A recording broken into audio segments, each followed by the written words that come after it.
Y bien, como sabemos hay un dato preocupante, pues en las últimas semanas o meses se ha puesto en evidencia que Sendero Luminoso, a través del Movadef y del CONARE, está tomando control de el SUTEP en algunas regiones. Habría por lo menos 5 regiones en las que el llamado CONARE, Comité Nacional de Reconstrucción del SUTEP, o algo así se llama, manejado por Movadef, pues tendría el control del SUTEP. Son 5 regiones por el momento, pero esta cosa podría seguir avanzando.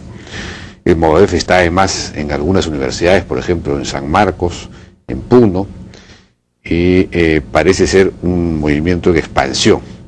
Hemos invitado a Carlos Paredes, que es el coordinador nacional de Sierra Productiva, el líder de Sierra Productiva, pero que es una persona que ha estado en vinculación con todos estos movimientos y conoce de cerca qué es lo que ocurre.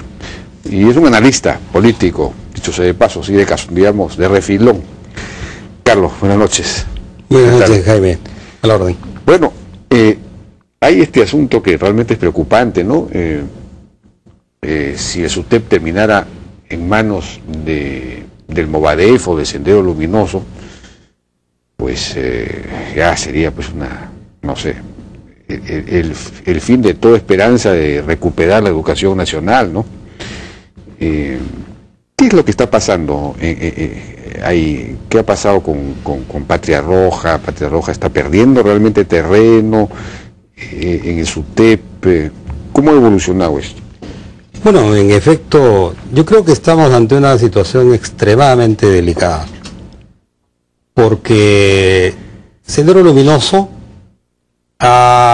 intentó reinstalarse en la vida político-social del país a través de una inscripción electoral.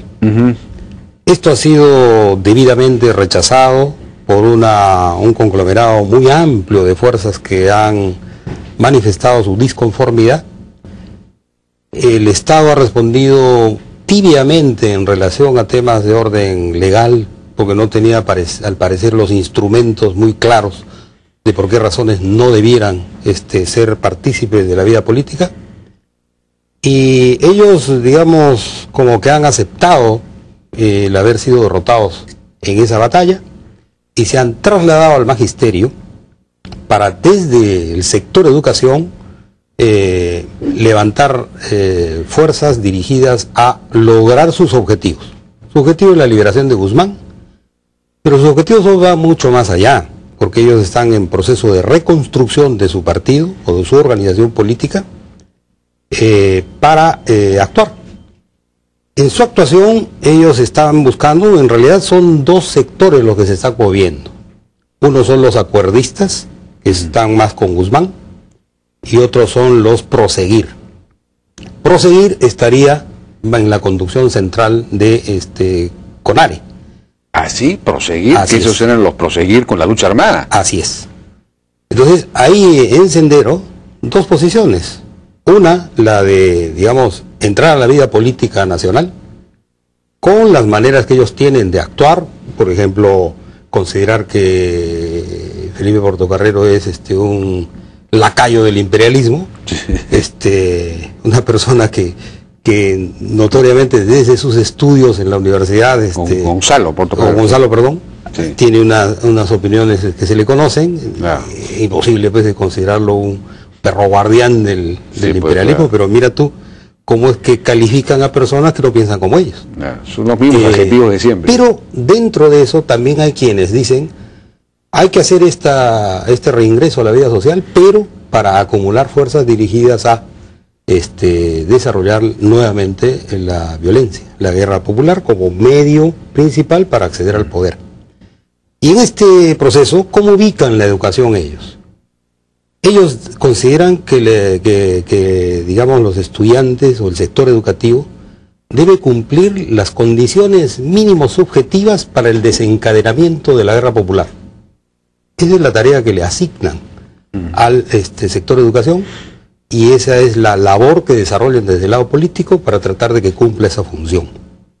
Entonces, por esa razón es hartamente preocupante que esto haya crecido. Y ha crecido en momentos en que esto, desde mi punto de vista, es mucho peor de cuando ellos intentaron una situación parecida con Guaynalaya a la cabeza. Guaynalaya pertenecería al sector que no es proseguir. Ya. Y por esa razón Guaynalaya no está actuando en este proceso. Ajá. Las bases que influencia Guaynalaya no están en el proceso del paro. No son los departamentos que están en el paro. Por esa razón es que se considera que es proseguir quien está en este liderazgo. En segundo término, esta actuación de Sendero es un momento distinto a los 80s. Los 80s había una izquierda fuerte, había un movimiento social poderoso que hizo una resistencia a las posibilidades de un crecimiento mayor de Sendero. Esta vez no hay una resistencia, pero aún tuvo un papel ambiguo, ¿no? Digamos, cumplió dos roles. Uno, al principio, de ser una especie de sombrilla a través de la cual se cubrió para presentar una suerte de confusión en el desarrollo de la lucha popular. Pero desde el lado de las organizaciones sociales y populares sí había claridad de quién era Sendero. Había sí confusión, algunos llamándolos compañeros equivocados, claro, etcétera. Pero en la fase final, digamos, hubo una ruptura, enfrentamiento, Sendero confrontando contra la izquierda, contra el movimiento social, popular, asesinando líderes, etcétera, etcétera. Y vino también parte del desencadenamiento de su derrota. Esta vez, esa resistencia no es la de aquella vez, no hay la claridad, a tal punto que, por ejemplo, en todo este proceso inicial de esta huelga, que ya tiene prácticamente un mes, el SUTE no había dicho nada. Entiendo que por tratar de sumar todo esto como si fuera un apoyo a lo de Cajamarca. Ajá. Y no dijeron nada, y por ahí ha habido una suerte de complicidad. Lo que a mí me ha preocupado enormemente también es que el secretario general del SUTE hace una semana más o menos ha hecho un llamado que me parece dramático, en el sentido de señalar que pide a los maestros, sobre todo aquellos de provincias, que no se dejen captar por Sendero Luminoso. Así pues, ¿Qué quiere decir esto? Quiere decir que, digamos, hay gente que se confundió, la cual entró sin claridad y ya está para el otro lado. Y la están llamando públicamente a que no se dejen captar, es decir, no se dejen ganar ideológicamente. Entonces, el tema en ese sentido yo lo veo... De repente no se presentan abiertamente como Sendero Luminoso o como... ¿no? Pero ellos también al inicio no habían hecho manifestaciones claras de que eran CONARE, no habían hecho manifestaciones claras, por ejemplo, es en un segundo momento que sacan a luz este tema de que también demandan la libertad de Guzmán. No. Demandan la plataforma de Movadez, no, que digamos la han hecho visible.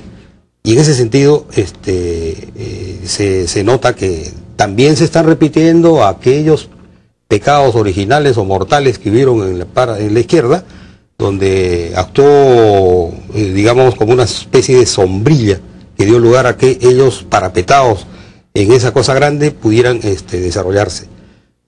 Ha sido positivo, por ejemplo, que en este meeting que hubo, donde hubieron las pintas, en fin, un sector de Lima. Exacto, en la Plaza San Martín, un grupo de jóvenes se les haya enfrentado, porque ellos estaban identificados con sus banderolas, etcétera, y a la consigna de esta lucha no es de Sendero, en fin, los han hecho retroceder y los han prácticamente sacado de la plaza. Eso es positivo. No. Implica una interesante reacción de jóvenes, en fin, pero esto creo que requiere muchísimo más. Por tanto, a mí me parece que debiéramos pensar en la necesidad de una suerte de una gran cruzada nacional en el sector de educación. Ajá. Que naturalmente debiera estar encabezado por el Ministerio de Educación, que tiene algunos reflejos, porque el Ministerio de Educación reaccionó, por ejemplo, frente a este tema de normar que los profesores que habían sufrido condenas por terrorismo no ejerzan labores en clases, de modo tal que no estén en contacto con los estudiantes. Claro. También ha tenido una interesante reacción en normar frente a la violencia en los colegios, esto del bullying, en fin. Y podría ahora trabajarse de una manera un poco más abierta, con la participación de muchos más sectores, en normas que puedan permitir que padres de familia, estudiantes, profesores mismos, gente de la sociedad, de la comunidad educativa, se manifiesten en relación a si, por ejemplo, estos profesores de CONARE, estos profesores de Sendero Luminoso, están llevando de alguna manera al cumplimiento esta orientación de que los estudiantes deben cumplir condiciones mínimos subjetivas para el desencadenamiento de la guerra popular. Una mala señal de esto ya lo dio Junín, cuando a través de su gobierno regional y su Dirección Regional de Educación pasó a, digamos, eliminar lo que había sido probablemente lo más avanzado que desarrolló Vladimiro Guarro en su gobierno, de las escuelas productoras y digamos el diseño curricular regional. Lo cambió por otro, donde la tarea central del estudiante era la conciencia crítica a partir de considerar que la sociedad era feudal, era semicolonial y era una sociedad que debería cambiar de manera estructural y revolucionaria. En el lenguaje, digamos, de la izquierda, así como vaca con B chica da leche, claro, y vaca con B grande es el apellido de una persona. No. En la izquierda sabíamos que quien consideraba, ¿no es cierto?, sociedad feudal, colonial, etcétera, etcétera, el derivado de eso era forma de lucha para la toma del poder, desencadenamiento de la guerra popular. Es decir, Junín estaba probando un tipo de orientación educativa para que los educandos y los profesores trabajen esa orientación.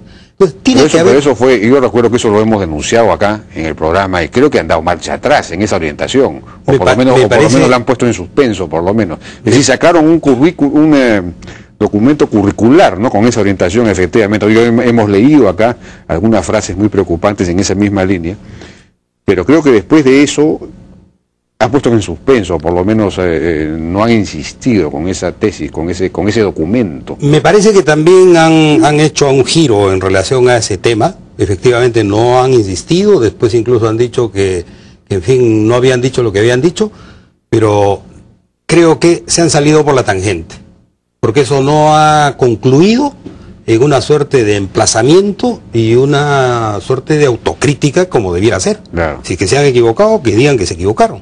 Y no decir que mire, en realidad dije, pero no dije y no sé cuánto. Porque eso estaba escrito. En Junín avanzaron pues con Angulo, avanzaron en las escuelas, ¿cómo bien? Escuelas productoras. Productoras, ¿no es cierto? Es decir, básicamente era un poco lo de sierra productiva, eran escuelas en las que se aprendían métodos de tecnologías de desarrollo agrícola, agropecuario. Exactamente. Yo creo que esa experiencia en Junín nos da la receta de la combinación mágica que puede ayudar a un cambio del magisterio.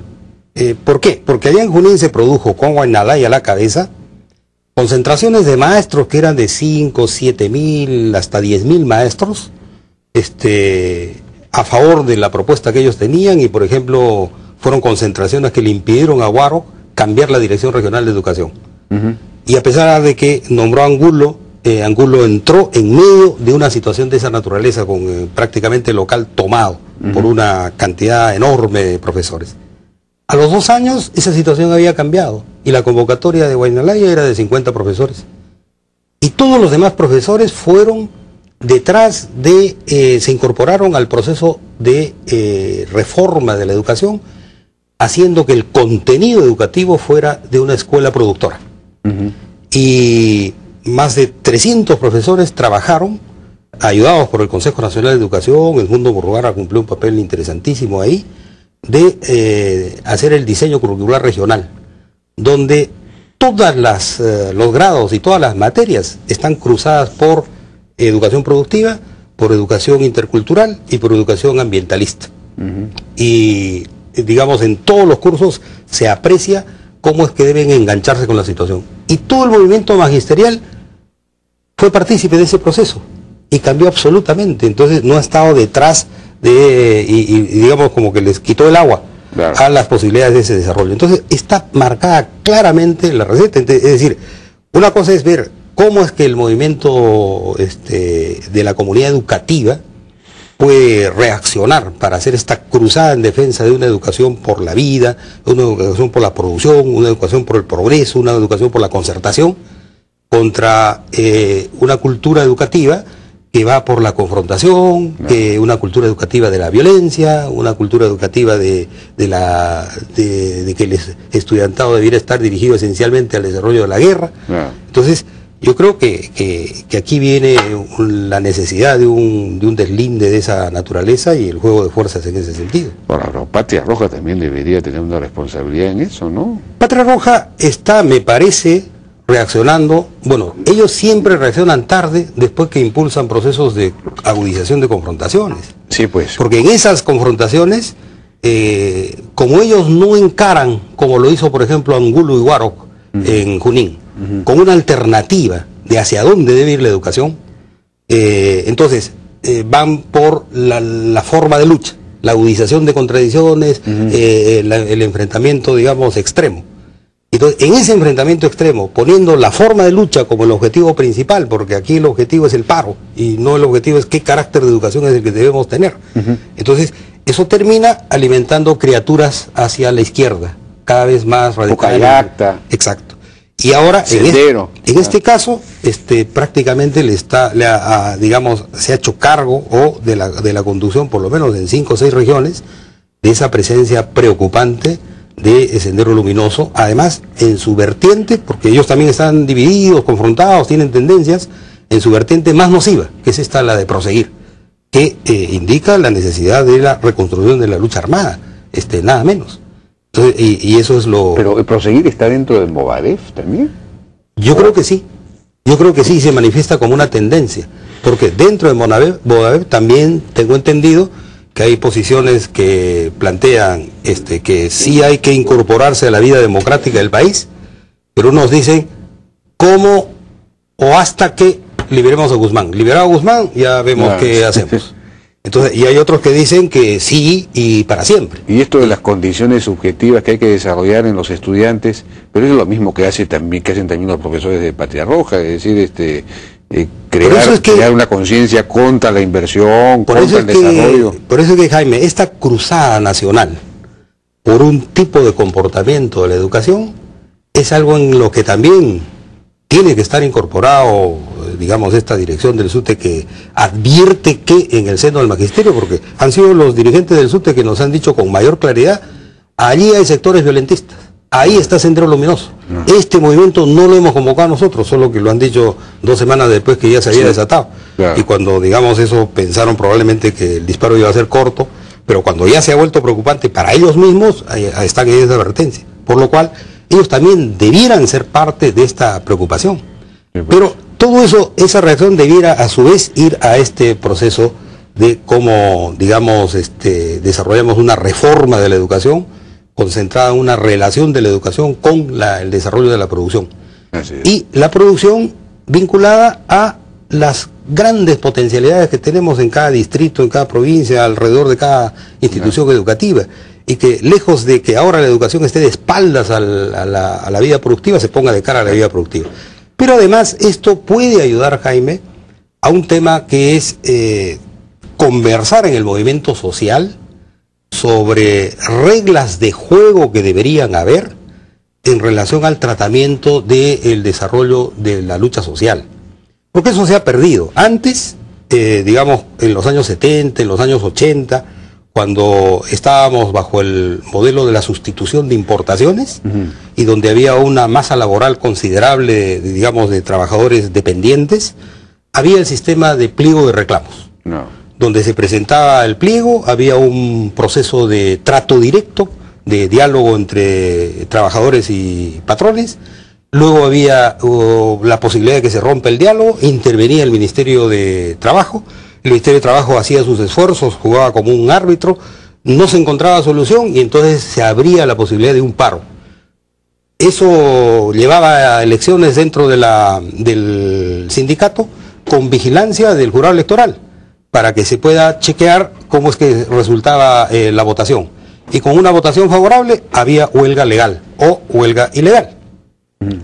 Es decir, había una especie de vallas que obligaban a un proceso previo de diálogo, de conversación, de búsqueda de soluciones. Digamos, roto el sistema sindical, ahora estamos frente a estos frentes de defensa que, digamos, se hacen notar cuando tomaron la carretera y uno se entera de que, bueno, hay una lucha por ahí porque se tomó la carretera. Y yo creo que es hora de sentarse. A mí me parece que el acuerdo nacional es el espacio adecuado para hacerlo. Conversar alrededor del acuerdo nacional, donde estén los frentes de defensa, estén todo tipo de organizaciones, y se pueda llegar a establecer determinados criterios. Por ejemplo, que para cualquier conflicto de estos que hay, pudieran convocarse a universidades, a Guzmán Barrón, por ejemplo, de la Católica, u otros, a que sean partícipes, así como hay estas centros de conciliación, que puedan ser partícipes para ofrecerle a la instancia superior un menú de alternativas, solución A, B, C. Y entonces se va trabajando sobre eso. Y entonces las organizaciones sociales también se verían obligadas a presentar opciones, a presentar soluciones, a presentar alternativas. Entonces, bajo ese modo vamos avanzando hacia el establecimiento de una institucionalidad y de reglas de juego que puedan reemplazar a esta situación que lo único que hace es favorecer el crecimiento de este movimiento, que repetir la historia sería fatal para las posibilidades del desarrollo del país. Entonces yo creo que por ahí también viene otra posibilidad importante que se podría asumir, y entonces podríamos saldar esta situación para no repetir la historia y para responderle adecuadamente como sociedad. Y en lo político, a mí me parece, y también político y magisterial, sería interesante recoger la legislación española en relación a cómo es que ha doblegado a ETA. La sociedad española, por ejemplo, tiene unas reglas donde ellos, por razones de ideas determinadas, que están reñidas con lo democrático, no podían acceder.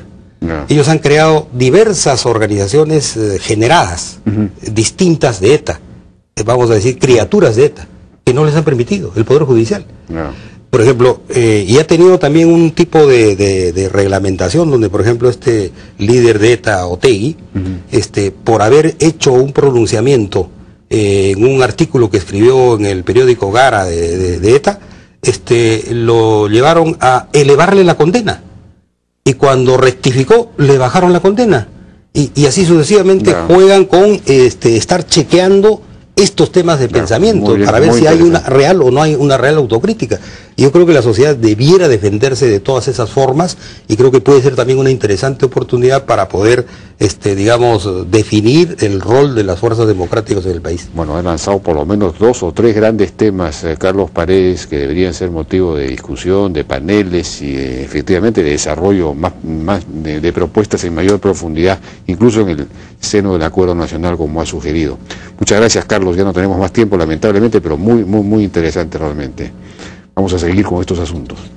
Vamos a una pausa. Regresamos con las encuestas famosas y luego vamos a estar con Abraham Levy para ver el tiempo.